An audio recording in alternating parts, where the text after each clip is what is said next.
అది దురదృష్టం అండి. అంటే విషయం ఏంటంటే ఫర్దర్గా మీకు లాస్ట్ 6 monthsలో కూడా చూసుకుంటే యాక్చువల్ క్రైమ్ రేట్ 9% తగ్గింది. ఎందుకంటే మీరు అబ్జర్వ్ చేసుకున్నా కూడా ఎక్కడ కూడా నిందితులను పట్టుకునే విషయంలో ఎక్కడ కూడా చిన్న నిర్లక్ష్యం కూడా మేము వ్యవహరించట్లే. ఇమీడియట్గా 24 to 48 hours మేము పట్టుకుంటున్నాము. As per rule, as per police rule, as per law మేము వాళ్ళని ప్రొడ్యూస్ చేస్తున్నాం. వాళ్ళకి కూడా రిమాండ్స్ వెళ్తున్నాయి. మాక్సిమం వాళ్ళకి శిక్ష తొందరగా పడేయడానికి కూడా ఛార్జ్ షీట్స్ ఓపెన్ చేయడం కానీ, వాటికి సంబంధించిన క్లూస్ ఇవ్వడం కానీ, ఫోరెన్సిక్ రిపోర్ట్స్ ఇవ్వడం కానీ చాలా తొందరగా డిపార్ట్మెంట్ వాళ్ళు చేస్తున్నారు. కాకపోతే 1 or 2 సిచ్యువేషన్స్ డెఫినెట్గా జరుగుతున్నాయి. ఈ రోజు చూస్తే అమ్మాయితో నేను వాళ్ళ తల్లిదండ్రులతో కూడా నేను మాట్లాడాను. అమ్మాయితో ఫోన్లో మాట్లాడడం కూడా వాళ్ళకి కొంచెం ధైర్యంగా ఉంటుందని చెప్పి ఇక్కడ నుంచి నేను అన్నమయ్య జిల్లా అమ్మాయిని ఇమీడియట్గా ఇప్పుడు బెంగళూరు కూడా షిఫ్ట్ చేశారు.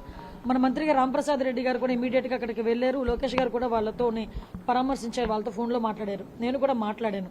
ఎట్టి పరిస్థితుల్లోని ఆ అమ్మాయి కంపల్సరీగా బతకాలి, అమ్మాయికి క్షేమంగా బయటకు వస్తుందన్న నమ్మకం మాకుంది.